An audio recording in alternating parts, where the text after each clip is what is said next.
সুলতান নসরত শাহ মসজিদ ও দিঘি চট্টগ্রাম জেলার হাটহাজারী উপজেলার চিকনদন্ডি মৌজায় নসরত বাদশাহ দিঘি বা বড়দিঘি নামেই পরিচিতি রয়েছে।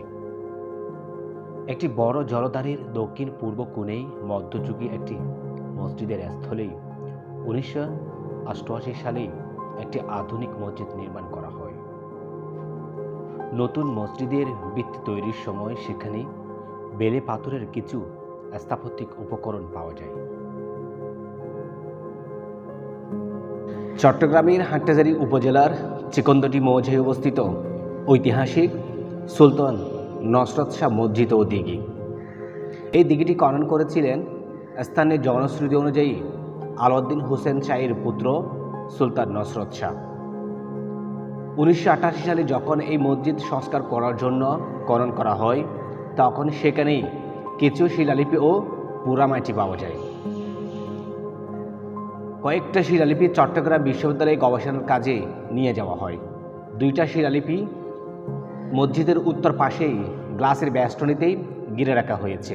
সুলতান নসরত শাহ এই মসজিদে দূর দূরান্ত থেকেই বহু মানুষ এই শিলালিপি দেখার জন্য ভিড় করেন এবং প্রতি শুক্রবারেই বিভিন্ন মানতের উদ্দেশ্যে ধর্মপ্রাণ মানুষ নামাজ আদায় করতে আসেন। এই মসজিদের ইতিহাস ও ঐতিহ্য সম্পর্কে দেখতে সাথে থাকুন। ওই জায়গা থেকে শিলালিপি ও পোড়ামাটির ফলক বিক্ষিপ্ত অবস্থায় আবিষ্কৃত হয়। এখানে প্রাপ্ত একটি শিলালিপির ব্যতীত ইমারতের এইসব উপকরণ বাংলার সুলতানরীতির মসজিদেরই পরিচয় বহন করে। নরম শিলায় তৈরি বিভিন্ন শিলালিপিটি সম্ভবত পরবর্তী সময়ের সংযোজন। সরজমিনে গিয়ে দেখা যায় মসজিদের উত্তর পাশে প্রাচীন দুটি স্তম্ভ চারপাশে গ্লাসের বেষ্টনী দিয়ে ঘিরে রেখেছে কর্তৃপক্ষ। এটা দেখতে প্রতিনিয়ত দূর দূরান্ত থেকে বিভিন্ন মানুষ দেখতে আসেন। মধ্যযুগীয় মসজিদটি 1896 সালের পূর্ব পর্যন্ত ব্যবহৃত হয়েছে এবং তখন স্থানীয় জনগণ এর দেখাশোনা করত। এই মসজিদের স্তম্ভ শীর্ষগুলি এবং স্তম্ভ গাত্র দুটি খান মসজিদ ও গুণমন্ত মসজিদের সঙ্গে সাদৃশ্যপূর্ণ। জানালার জালির যেসব পোড়ামাটির পলকখণ্ড পড়ে থাকা অবস্থায় পাওয়া যায়, সেগুলি সুলতান নসরত শাহীর অন্য কীর্তি বাঘা মসজিদের পলকসমূহের সঙ্গেই সাদৃশ্যপূর্ণ।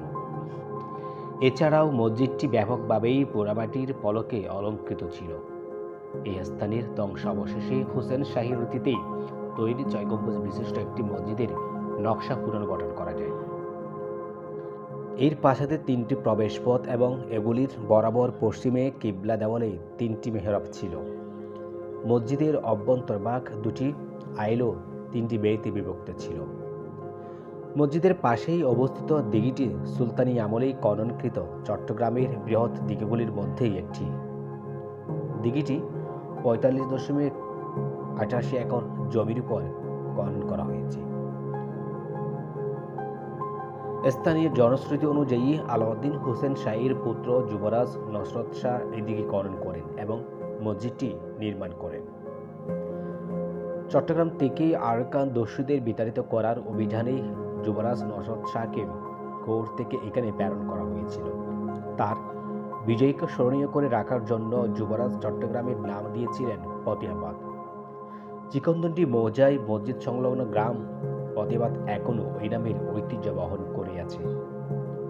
মসজিদ ও কবরস্থানের চারপাশ এত সুন্দরভাবেই নির্মিত করেছেন, দেখে যেন মনে হবে এটি উন্নত বিশ্বের কোনো পর্যটন নগরী।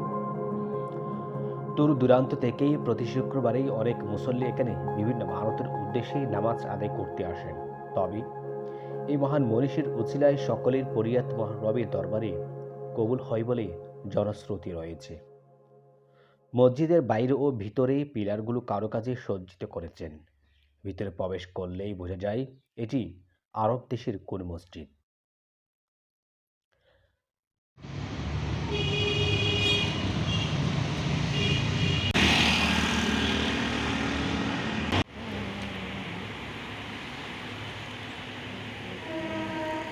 প্রিয় দর্শক, এতক্ষণ আমাদের সাথে থাকার জন্য আপনাদেরকে অসংখ্য ধন্যবাদ এবং মোবারকবাদ জানাচ্ছি। এই ধরনের আরও ভিডিও পেতে যারা ফেসবুক থেকে দেখছেন পেজটি ফলো করবেন এবং যারা ইউটিউব থেকে দেখছেন পাশে থাকা বেল বাটনটি বাজিয়ে রাখবেন। ধন্যবাদ।